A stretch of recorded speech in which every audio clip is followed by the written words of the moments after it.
Welcome back to Chess Thoughts, where we explore books that challenge the way we think, work, and live.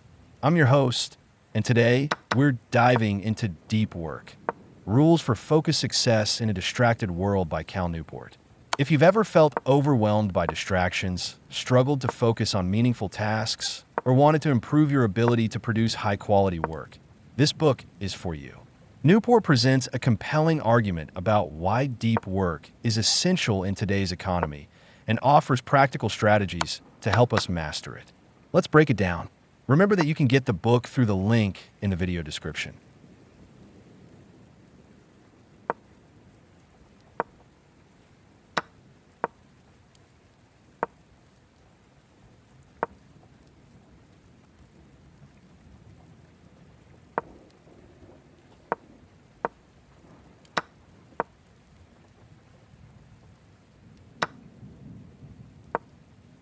In Deep Work, Newport defines deep work as professional activities performed in a state of distraction-free concentration that push cognitive abilities to their limits.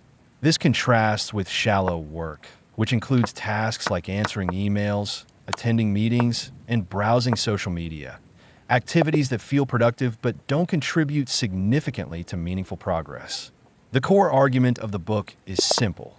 In an economy where knowledge work is increasingly valuable, the ability to focus deeply is a rare and powerful skill. Those who cultivate deep work will thrive, while those who are constantly distracted will struggle to stand out.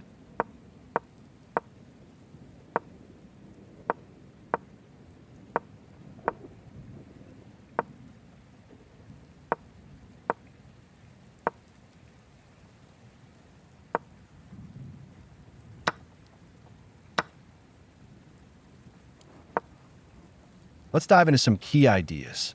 The deep work hypothesis. Newport's central thesis is that the ability to perform deep work is becoming increasingly rare while simultaneously becoming more valuable. The modern workplace is filled with distractions, open offices, instant messaging, endless notifications. But in a world where automation and outsourcing threaten many jobs, those who can master deep work will have a huge competitive advantage. He makes the case that deep work leads to greater productivity. You can accomplish more in less time. Better quality of work. Deep focus produces high-value output. A sense of fulfillment. Deep work creates a more meaningful work experience. 4 rules for deep work. Newport structures the book around 4 key rules that help individuals cultivate deep work. Let's go through them.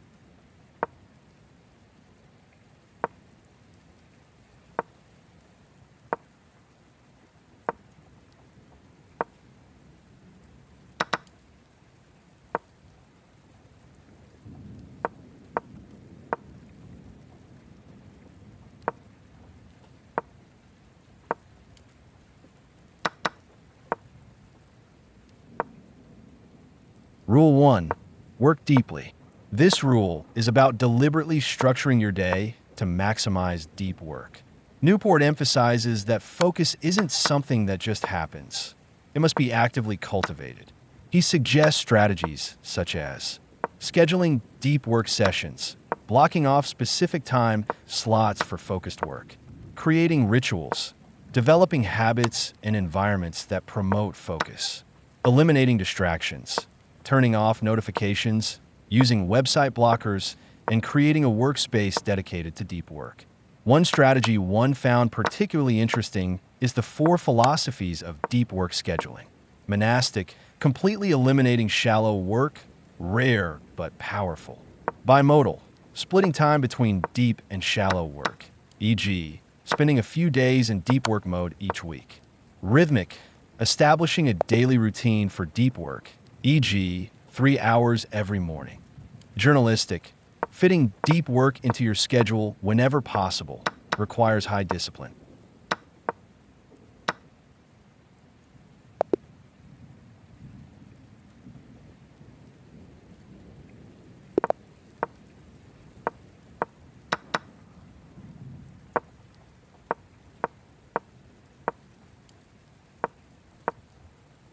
Rule 2.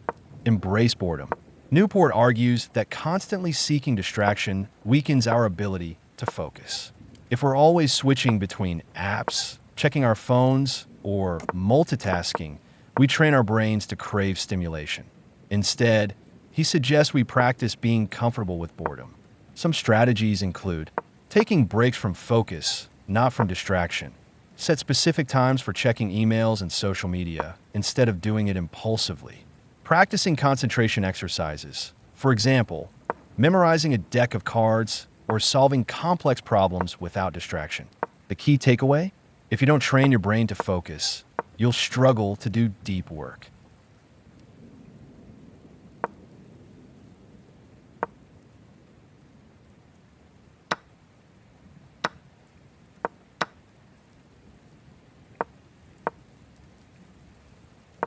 Rule 3. Quit social media. Newport is a strong advocate for digital minimalism. He argues that social media platforms are designed to be addictive and often provide little value compared to the attention they demand. Instead of blindly using social media, he suggests conducting a social media fast, quitting all non-essential platforms for 30 days and evaluating whether they truly add value to your life. Applying the craftsman approach, only using digital tools that significantly enhance your personal or professional life. This rule is controversial because many people believe social media is essential for networking and staying informed. But Newport challenges us to ask, is it truly necessary or just a convenient distraction?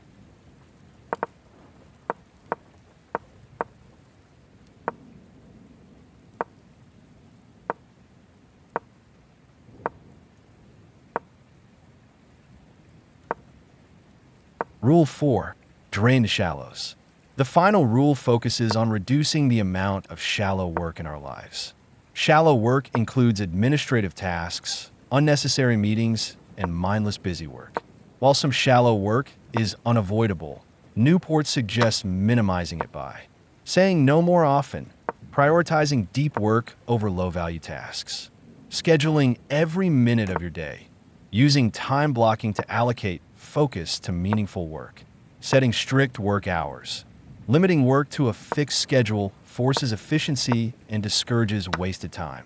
One of the most practical takeaways from this rule is the idea that busyness does not equal productivity.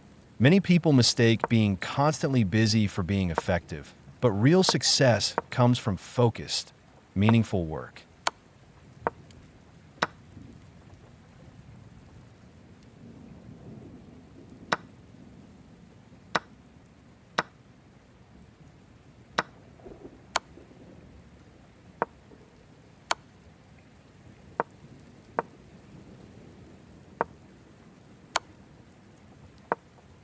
While deep work offers powerful insights, it's not without its challenges. Some critics argue that Newport's approach is too rigid. After all, not everyone can eliminate meetings or ignore emails for hours on end.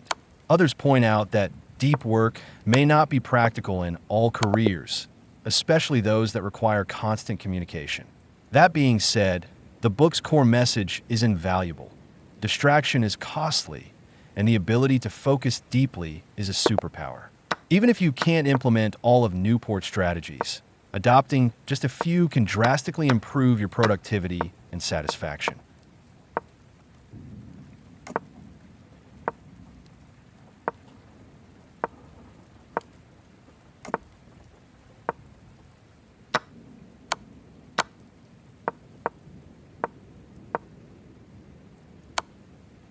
So, is deep work worth reading? Absolutely. Whether you're an entrepreneur, writer, student, or knowledge worker, this book provides actionable strategies to enhance focus and productivity. If you're looking to regain control over your attention and produce high-quality work in an increasingly distracted world, this book is a must-read. That's it for today's episode. If you enjoyed this discussion, don't forget to subscribe and share your thoughts on social media.